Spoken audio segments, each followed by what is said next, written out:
Hello friends, अस्सलाम वालेकुम। बिस्मिल्लाहिर्रहमानिर्रहीम। शद्दाद का बयान किया गया है। कौम आद में दो बादशाह गुजरे हैं। एक का नाम था शदीद, दूसरे का नाम था शद्दाद। ये दोनों भाई थे। शदीद बड़ा भाई था, शद्दाद छोटा भाई था। कौम आद के बारे में अल्लाह तबारक व तआला ने कुरान शरीफ में फरमाया है कि हमने उस जैसी कौम दुनिया में दोबारा पैदा ही नहीं की। कौम आद यमन में आबाद थी। हालांकि शदीद और उसके लोग मुशरिक थे, शिर्क किया करते थे, लेकिन कहा जाता है कि शदीद बड़ा ही इंसाफ वाला आदमी था। उसका इंसाफ दूर दूर तक मशहूर था। उसके इंसाफ से शेर और बकरी एक जगह पानी पीते थे। उसकी अदालत में दो आदमी आए। उन दोनों ने अजीब से हालात सुनाए। एक आदमी ने कहा कि मैंने उस आदमी को जमीन की कीमत देकर जमीन का एक टुकड़ा खरीदा और जमीन पर अब मेरा कब्जा है, लेकिन जब मैंने उस जमीन की खुदाई की तो उसमें मुझे खजाना मिला, लेकिन मैं वो खजाना उस आदमी को लौटाना चाहता हूँ, क्योंकि मैंने उससे सिर्फ जमीन खरीदी है, खजाना नहीं।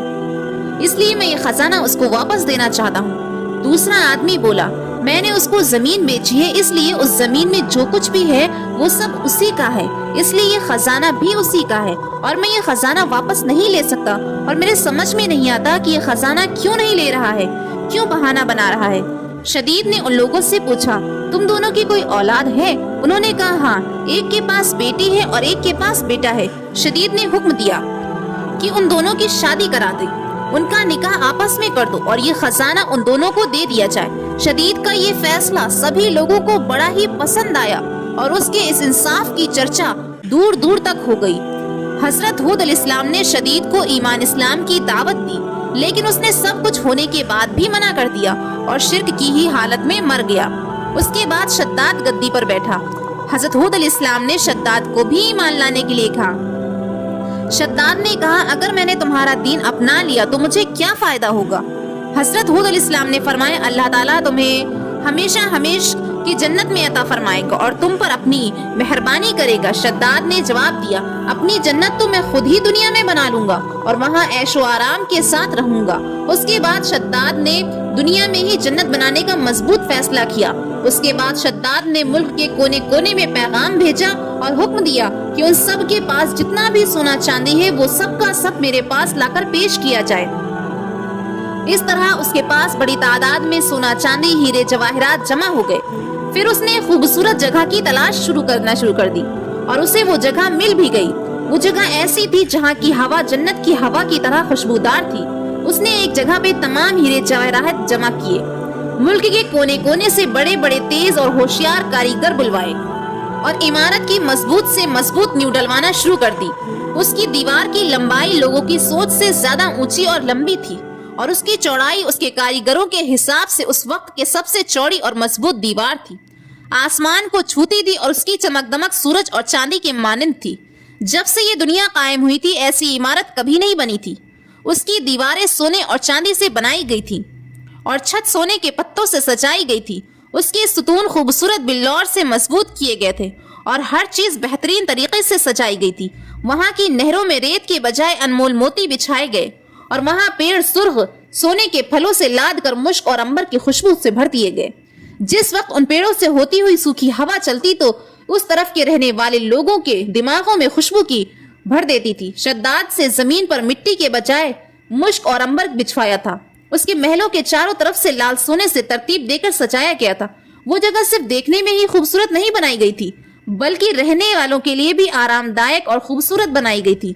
वहां उसने अपनी मनपसंद माशूकों और परियों को भी इकट्ठा कर दिया था। ये बाग और महल 12 सालों में बनकर तैयार हुई। उसने अपनी पूरी दुनिया के हीरे जवाहरात लग गए थे। जब ये बनकर पूरा हो गया तो शद्दाद को खबर दी गई कि उसकी जन्नत तैयार हो गई है और अब उस जन्नत का मुआयना कर सकता है। शद्दाद को जब ये खबर मिली तो शद्दाद की खुशी का ठिकाना न रहा। एक बड़ी फौज को लेकर शद्दाद अपने महल से निकलकर अपनी बनाई हुई जन्नत की तरफ रवाना हो गया। वो अपनी जन्नत को देखने के लिए जा ही रहा था कि रास्ते में उसने एक हिरन को देखा। उसने देखा कि उस हिरन के पांव चांदी के हैं और सींग सोने की है। उसकी आंखें याकूत की हैं। शद्दाद उस हिरन को देखकर हैरान रह गया। जी ललचा उठा। उसने मन ही मन में फैसला किया कि मैं इस हिरन को हर कीमत पर हासिल करके रहूंगा। उसने बिना कुछ सोचे पीछे उस हिरन के पीछे अपना घोड़ा दौड़ा दिया। हिरन भागा और शद्दाद उसके पीछे। अपना घोड़ा दौड़ाता चला गया। یہ دوڑ بہت دور تک چلی گئی، یہاں تک کہ شداد کی فوج بہت پیچھے رہ گئی۔ اسے بہت ہی ڈراؤنے قسم کا گھڑ سوار دکھا۔ اس گھڑ سوار نے شداد سے پوچھا، وہ عمارت جسے تو جنت کہتا ہے، اس عمارت کے بنوانے سے تجھے سکون مل جائے گا؟ شداد اس گھڑ سوار کی یہ بات سن کر کانپ گیا۔ اس نے پوچھا، تم کون ہو؟ وہ گھڑ سوار بولا، تیری موت ہوں، میں موت کا فرشتہ ہوں۔ شداد نے بڑی نرمی اور بے چینی سے کہا، مجھے اپنی جنت کو صرف ایک بار دیکھ لینے دو، پھر تم میری جان نکال لینا۔ موت کے فرشتے نے کہا، یہ حکم دنیا کے پیدا کرنے والے کا ہے، اس کے حکم کے بعد مجھے اختیار نہیں کہ میں تمہیں 1 منٹ کے لیے بھی مہلت دوں۔ پھر اس وقت موت کے فرشتے نے شداد کی روح قبض کر لی اور اس کا جسم روح سے جدا کر دیا۔ شداد کی موت کے بعد وہ عالیشان عمارت اور خوبصورت باغات لوگوں کی نظروں سے غائب ہو گئے۔ تاریخ میں کتابوں میں لکھا ہے کہ اللہ تعالیٰ نے حضرت اسرائیل علیہ السلام سے پوچھا، اے اسرائیل، تم مدتوں سے لوگوں کی روحوں کو نکالنے میں لگے ہوئے ہو، شروع سے ہی تمہارا یہ کام ہے، کیا تمہیں کبھی کسی پر رحم اور ترس آیا ہے؟ حضرت اسرائیل علیہ السلام نے بولا، میں تو سب پر ہی ترس کھاتا ہوں۔ اللہ تعالیٰ نے فرمایا، تمہیں سب سے زیادہ کس پر ترس آیا؟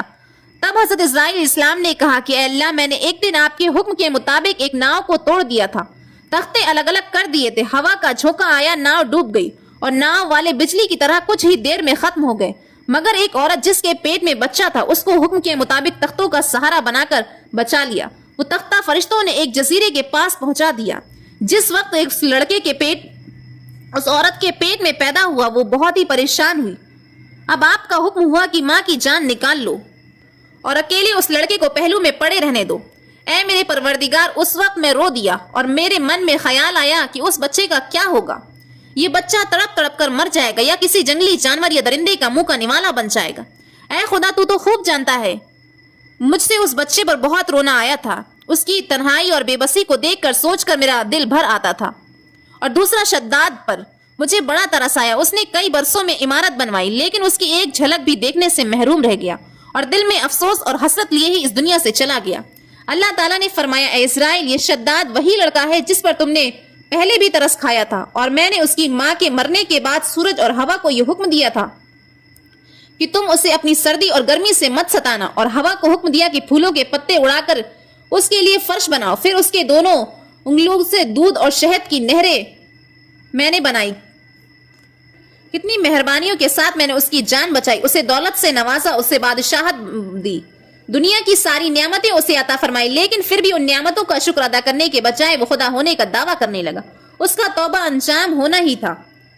پھر دوستو، یہ تھا شداد اور اس کی جنت کا واقعہ۔ اس نے اپنے گھمنڈ سے اس جنت کو بنوا تو لیا، لیکن اللہ کی قدرت کچھ اور ہی منصور تھا۔ وہ اپنی بنوائی ہوئی اس جنت کو نہ دیکھ سکا۔ اللہ نے اسے رہتی دنیا کے لیے سبب بنا دیا کہ دولت اور شہرت پر گھمنڈ کر کے کچھ بھی حاصل نہیں ہونے والا، ہر کسی کو اس کے اعمال کا بدلہ ملے گا۔ شداد کو بھی اللہ تعالیٰ نے بے شمار دولت عطا کی تھی، لیکن وہ خود کو خدا کے برابر سمجھنے لگا اور آج وہ پوری دنیا کے لیے نصیحت بن گیا۔ اللہ تعالیٰ سے دعا ہے کہ اللہ تعالیٰ ہمیں اپنی دولت کو صحیح کاموں میں خرچ کرنے کی توفیق عطا فرمائے۔ اگر آپ کو ویڈیو پسند آئے گی تو پلیز لائک اینڈ سبسکرائب کیجیے گا۔ اوکے، اللہ حافظ۔